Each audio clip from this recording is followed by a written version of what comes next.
האם אתם מאמינים שהאושר מגיע מלפנים? והאם אתם מאמינים שכדי שנהיה יותר מאושרים בחיים, עלינו להיות בהתכווננות, עלינו להיות בהשתדלות כדי להיות כך? עכשיו, אני לא יודע מה אתכם, אני יכול לספר לכם שאני בחיים שלי יודע זאת בוודאות מוחלטת. איך אני יודע זאת? בגלל ששנים ארוכות הייתי כאן בבוקר עם חרדה קיומית.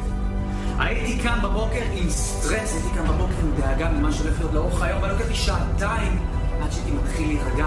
אבל היום אני כאן בבוקר בשמחה, בהתלהבות מהמיטה.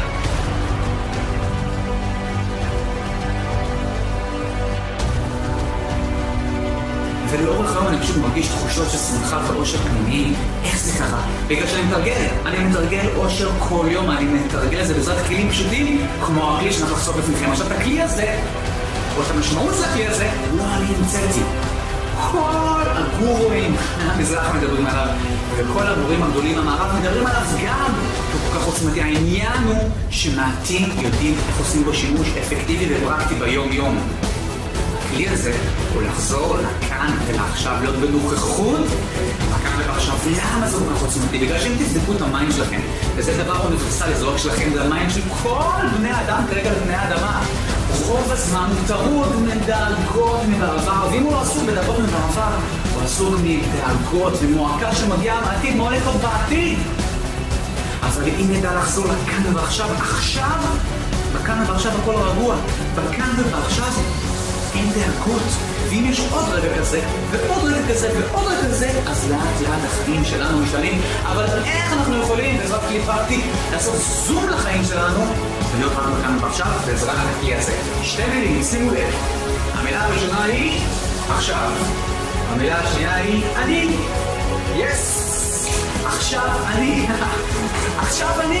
עכשיו אני בפעולה שבאה לאחר מכן. עכשיו אני מסתכל על כף היד שלי. עכשיו אני עומד. עכשיו אני בפעולה שבאה לאחר מכן. אתם מרגישים את זה? אתם מנסים את זה? אם תעשו את זה לאורך היום, עוד טיפה, אתם תראו כמה אתם יותר בנוכחות. עכשיו זה לכם טיפ עוצמתי ליישום של הכלי הזה. אחרי שאני עושה את הזומים ואומר עכשיו אני בפעולה, אני מוסיף את המשפט הבא. תודה על המושלמות של הרגע הזה. תודה על המושלמות של חיי.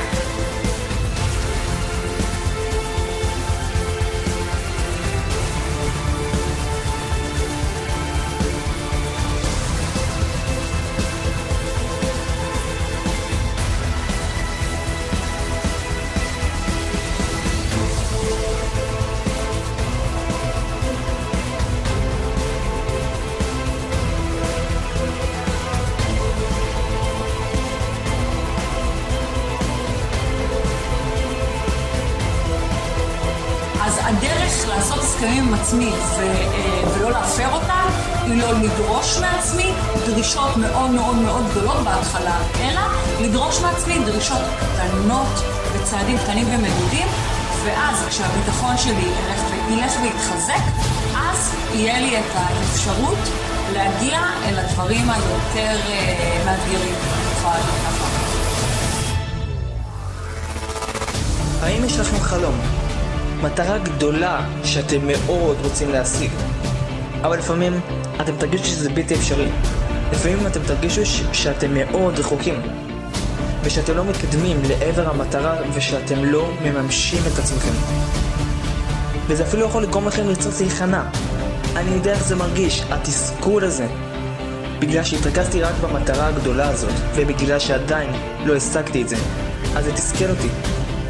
אז מה שאני מנסה לכם לעשות זה להציב לעצמכם מטרות קטנות, מטרות יומיות שיקדמו אתכם לעבר המטרה הזאת, לעבר המטרה הגדולה הזאת. כלומר, בונים שלב אחר שלב לעבר החלום שלכם, ואז ככה בסופו של דבר אתם תגשימו את החלום שלכם שתמיד רציתם להגשים. יותר טוב להתחיל עם מטרות פשוטות וקלות בשביל להשיג את המטרה שלכם מאשר להתרכז רק במטרה הגדולה. וככה אתם תרגישו סיפוק ומימוש עצמי כל יום. ואם תשימו לעצמכם עוד מטרות קטנות ועוד מטרות קטנות ועוד מטרות קטנות, ככה אתם תוכלו להשיג פי כמה יותר ממה שציפיתם, ואתם תוכלו להמשיך להתקדם ולהתקדם. וככה אתם תרגישו סיפוק ומימוש עצמי כל יום. תראו כמה דברים עברתם בדרך ולא כמה נותר. זה מה שחשוב, וזה מה שמצליחנים עושים. ומציבים לעצמם מטרות קטנות, וככה הם בונים דברים גדולים ומדהימים. ככה הם מצליחים לבנות דברים ממש גדולים. אם אתם תתרכזו במטרות הקטנות, אז רק ככה תוכלו באמת להשיג את המטרות הגדולות באמת. ואתם תרגישו סיפוק ומימוש עצמי כל יום.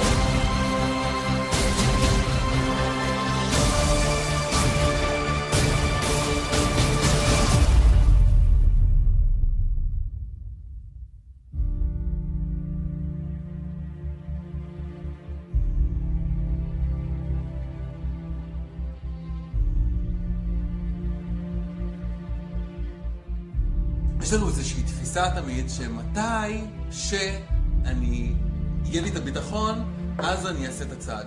מתי שיהיה לי ביטחון בלגשת לנשים, אני אז אלך ואני אגש לנשים. מתי שיהיה לי את הביטחון בלפתוח עסק, אז אני אלך ולפתח עסק. מתי שיהיה לי ביטחון במחירות, אני אלך ואז אני אעשה מחירות. מתי שיהיה לי ביטחון בלעמוד מול קהל, אז אני אצא בעמוד מול קהל. אבל זה לא עובד ככה. זה לא עובד ככה, כי את הביטחון אנחנו לא מקבלים לפני הפעולה. את הביטחון אנחנו מקבלים אחרי שאנחנו עושים את הפעולה. אני צריך לעשות את זה, ולעשות את זה ולעשות את זה, ואת הביטחון אני מקבל אחרי שאני עושה. וזה לא משנה מה התוצאה שקיבלתי.